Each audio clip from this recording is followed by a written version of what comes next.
and welcome to the first Awesome Friday Gaming podcast of 2022. Happy New Year. I had a couple of weeks off. Obviously, Christmas is quite busy, and the beginning of the new year was quite busy with life and work and everything. But also, I got into the strange position where there was really nothing I wanted to play. I finished Guardians of the Galaxy, and I tried getting into a number of different things, and nothing really stuck at all. Do you ever get like that, where there's just nothing you really want to play? So, really, from the end of Christmas into the first couple of weeks of 2022, I didn't really play anything. Maybe dabbled a little bit with some VR, and I played around with Loop Hero, which I'm going to talk about a little bit later. Loop Hero is a fantastic PC and Mac game. But really, everything I tried to play just felt too complicated. And I don't really know why I did it, but I went back to The Last Guardian. So The Last Guardian is a Team Ico, or whatever their studio was called by that point, game that followed two of my all-time favourite games, Ico and Shadow of the Colossus.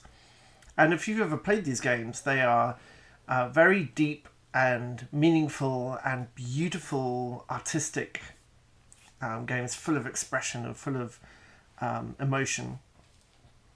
And there was something about The Last Guardian I couldn't really get into. And I think that playing it first on PS4 and then PS4 Pro, it was a game that was pushing the technology perhaps too hard at that point, and it wasn't particularly fun to control. In The Last Guardian, you are a boy who wakes up in a cave next to this giant mythical creature that is kind of part eagle and part cat, called Trico. It's called a Trico. And throughout the game, you release this animal and you befriend it, and then you kind of guide it through to the exit.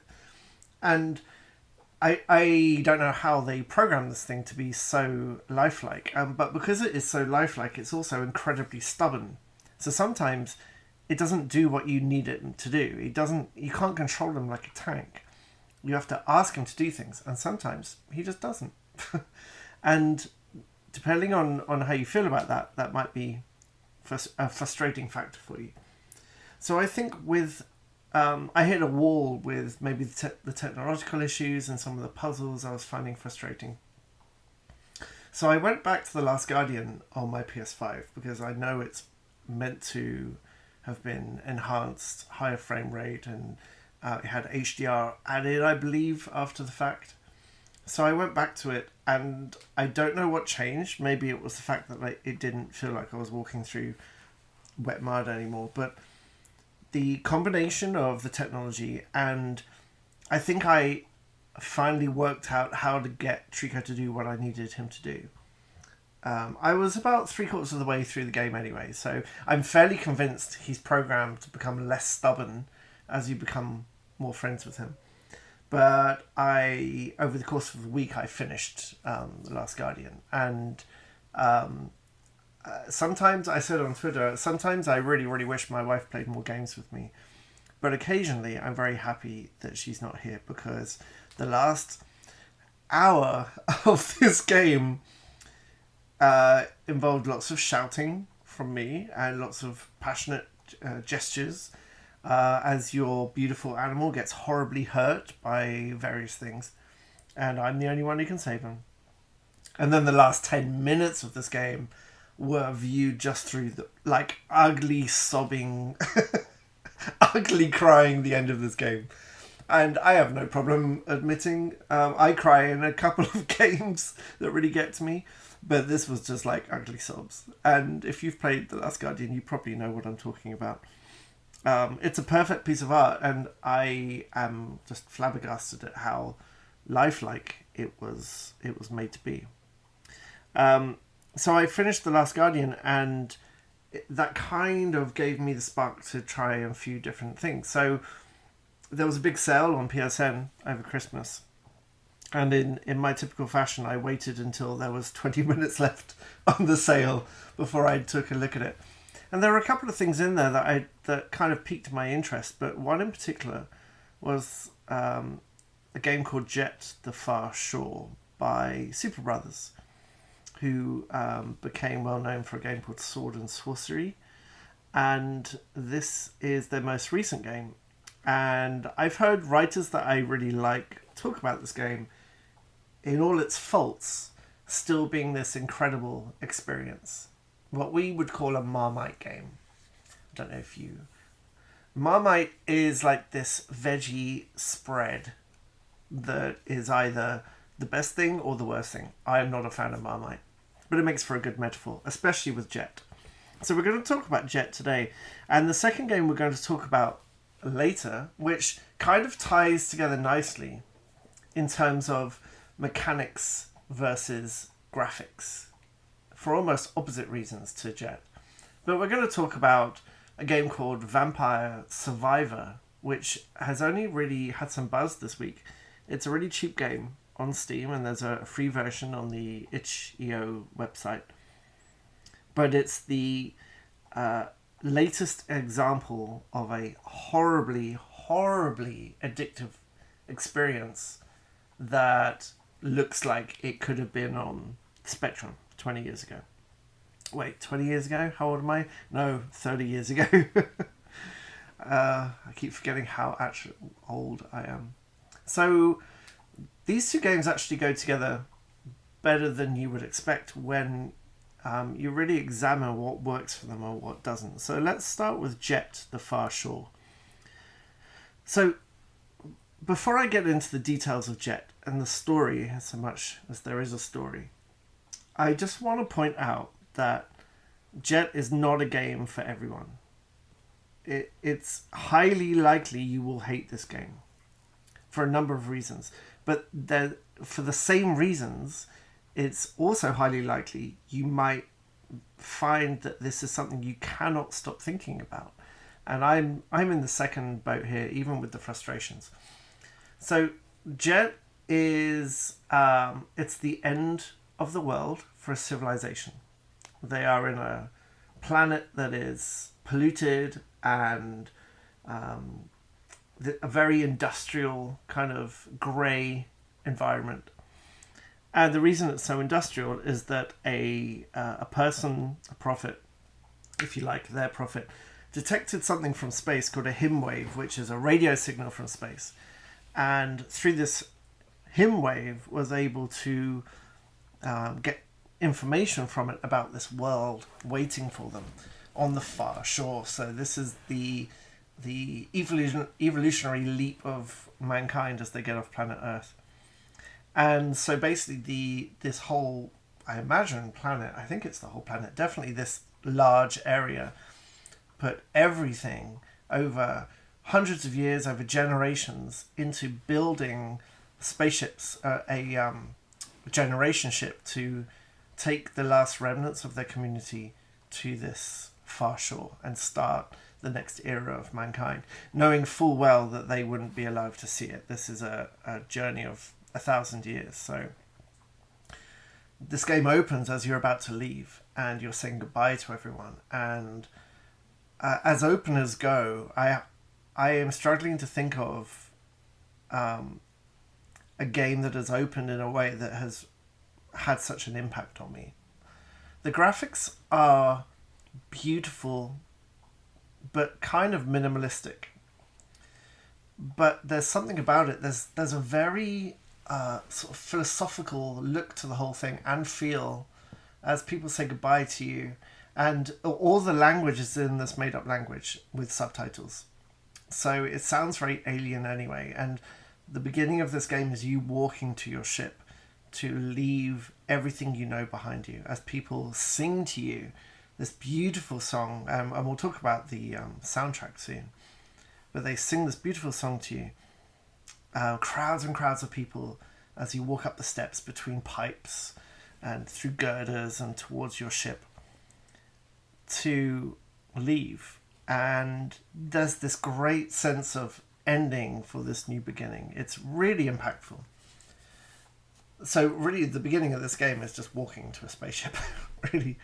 And then you, before you leave proper, you get to do a bit of a tutorial with your ship. So this JETT double T, is your ship.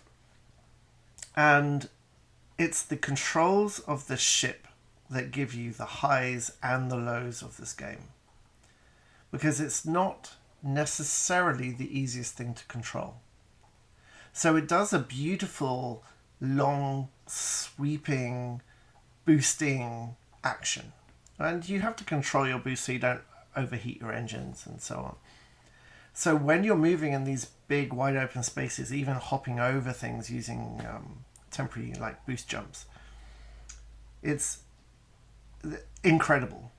I mean, there is nothing else like it. Interestingly, I played... Oh, my goodness, I should have researched this. There's a game that came out recently that is basically controlling a ship, and it's a bit like Tiny Wings, if you've ever played that on your iPhone. Or Android as well, I think.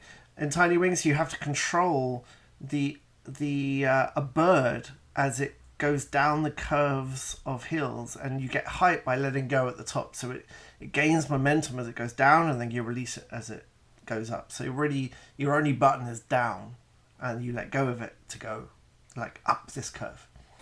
Ah yes, it's just come back to me.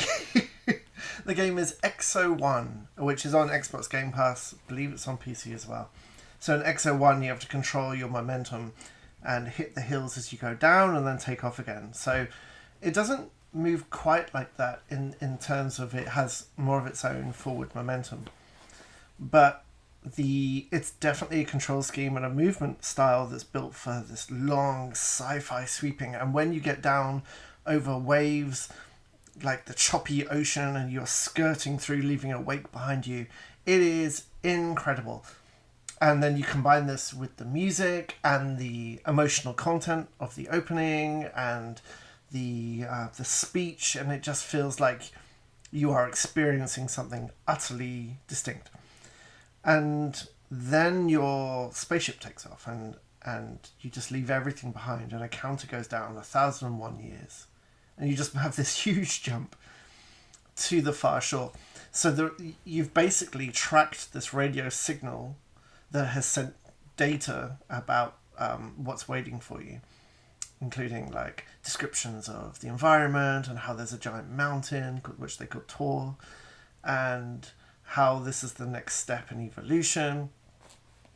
And you pick up the game in orbit of this planet, and then you drop into it. And I find sometimes with space games, when you journey to different planets, and I'm thinking of No Man's Sky here, it often doesn't feel like you're exploring a big open planet. It feels like a kind of small game space. Like, if you remember Spore, remember that small kind of circular game space.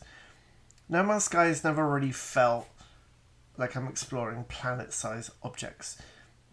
I don't know how they do it, but this game absolutely perfectly captures this feel of being in a different planet in terms of distance and space and peculiarity and alien foliage and colours, and because you don't know anything, one of your tools is a scanner, so you have to scan everything, and basically you're learning about the environment.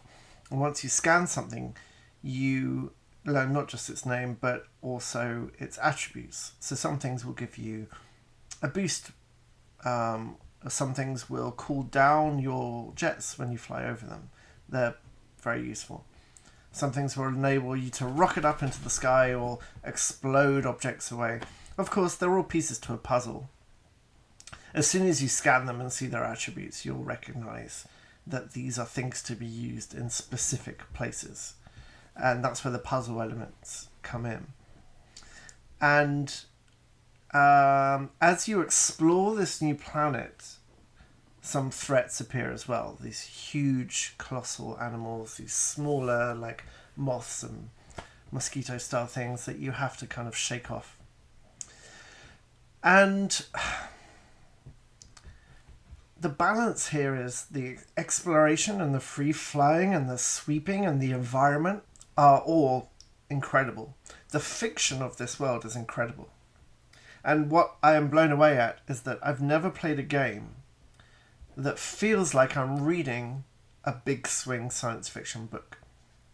Like when I read Dead Astronauts by Jeff Vandermeer, which I thoroughly recommend, by the way. It feels like I'm reading that, or Three Body Problem, or something, with a big swing, big fiction that completely takes over your mind and your thoughts.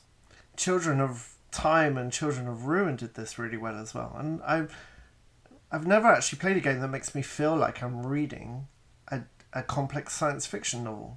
It's a really strange sensation. And so the big sweeping parts are fantastic. The fiction is amazing. However, a growing part of this game is when you need to slow your ship down and do very precise things. Sometimes multiple precise things at the same time, while people are talking to you to do exact things in a different language with subtitles. So you're controlling your ship, you're trying to do these certain things with your ship and read the subtitles and avoid the threats. And this ship is not built for precise movement. It just isn't. There's one section where you first explore the mountain when you get to Tor, and you have to manipulate this resin that can explode in the right conditions to take away this blockage. And you have to very precisely cool it down on the way, and then later you have to use multiple fizzling like resin, like time bombs, if you like, and use one to distract these moths, while the other one you have to get there, and you can't fly very fast because it's too heavy. There seems to be multiple moments in this game where the game really works against itself. It really pushes back against the movement and asks you to do things that are just not fun. And it's weird to have this balance where you're completely engrossed in the story. Like, it's brilliantly written and it's utterly compelling, honestly. And then on the flip side, you're trying to battle the ship, battle the camera, and do very specific movements with it, involving grapples and throwing. And once you get a feel for like how you can skid around a bit more, so with the left trigger you can kind of put this hard drift in, and you can toggle your main jets on and off, so you can start playing around a bit more with acceleration, momentum, and so on. But it's a long journey to get there. But when you do get there, you're given more of this fiction, more of this planet, and it really feels like you are adventurers in a brand new space, in a way that Elite doesn't feel, or No Man's Sky doesn't feel like, or numerous other space games just don't capture that sense of space and depth. So my friend asked me if I recommended this game, and honestly, I just don't know. I think it's safe to play it on Steam. Just keep an eye on that play timer so you can get a refund if you want. But on any other formats where you don't get the refunds, I think you have to be ready for a fiction that will utterly entrance you and a game that will frustrate you. I think Rock Paper Shotgun had a brilliant tagline, which was something like, "Wonderful fiction held back by terrible friction." I wish I'd thought of that. And they're completely right. But I'm still going to carry on playing it. In fact, I've got Game Pass, and I've downloaded the ridiculous number of games on Game Pass and enjoying a number of them, including Death's Door, if you haven't tried that. But I keep going back to JETT on my PS5 because it just feels incredible. And the spaceship, when you're moving fast, all the thrust and movements are translated beautifully to the DualSense. The DualSense, I've discovered, has added an aspect to gaming I didn't know I was missing. And it's really hard to go back to an Xbox pad now that doesn't have the same kind of very precise vibration.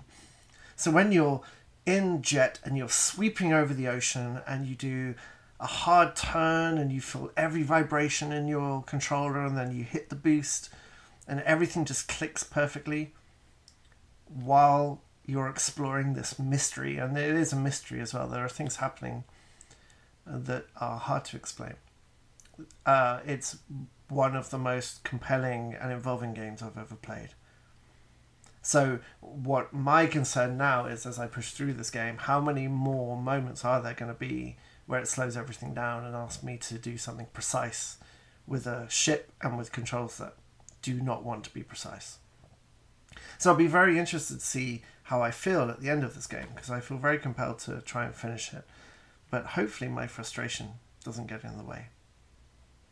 So that's a veiled recommend for JETT with massive caveats. I'm still thinking about it now. I can't wait to play it later. So take that as you will. So the second game we're talking about today is a game that really has only come to attention this week. I don't know when it was actually released. But I've read 2 very excited articles about this in the last 2 days. And I tried the free itch.io version. And it is one of those games that drags you in and is not going to let go. It's a perfect laptop game. If you have... it's PC at the moment, so I can't play it. My mobile computer is a Mac. I do have a PC as well, but I'll definitely be buying it when the Mac version shows up. So in Vampire Survival, you're basically a character in a field, and it's one field. It seems to be never-ending. I haven't found the borders. And you get attacked. That's it. By different monster-related enemies.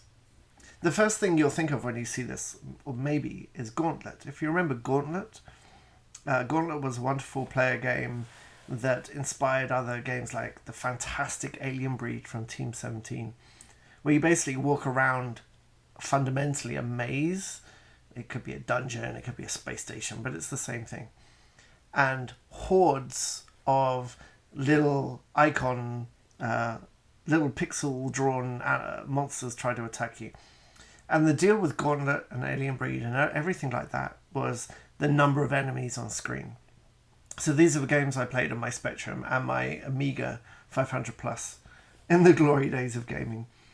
And the camera's quite high and your character's quite small, which meant the screen could be really flooded with like tens of enemies, maybe even more. And obviously there's some Smash TV in there as well. There's a good lineage of this Robotron as well. So in Vampire Survival, you are a character who has a pretty weak attack, and you don't actually control your attack at all. Your attack is completely automatic. What you do control is moving around with the arrow keys. And so basically, when you kill something, you collect blue gems. And when you get enough of these blue gems, it opens up an upgrade board, and you choose one of 3 upgrades. And the more things you kill, the more gems you get, and the stronger you become. And then you collect coins for permanent upgrades or unlocking new characters with different attacks, like magic attacks or like whip attacks and things. And then if you collect enough coins, you can start amassing some permanent boosts and buffs that are persistent. So every time you die, you kind of keep an element, and that balance of what you lose and what you keep is a tricky one to get. Some games get it very, very wrong. This game gets it very, very right. So you always feel like your time is valued, and roguelites have a big trouble with valuing time, I think, and this one gets it really, really right. So basically you get stuck into this loop of killing things and collecting gems to get stronger so you can kill things better.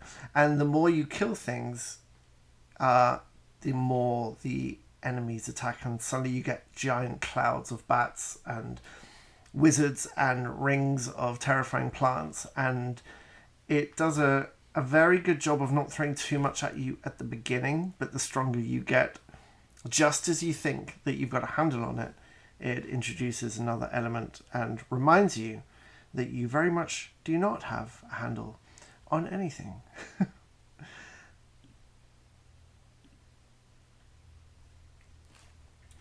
It very much feels like the evolution of the kind of games that I played, as I mentioned, when I was a Spectrum and Amiga user, in that the graphics are not fancy at all. They are very, very simple.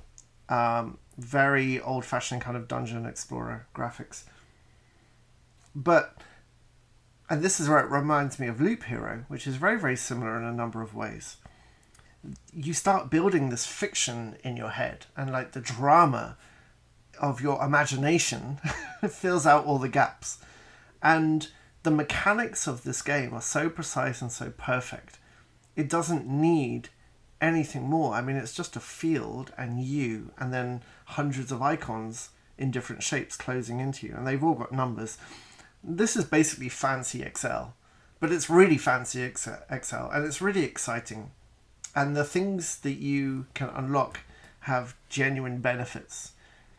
There's also a particularly effective dopamine release when you kill a stronger enemy and it drops a chest and everything stops. This chest can burst open and just explode with like arcade sounds and currency coming out. It's incredibly addictive.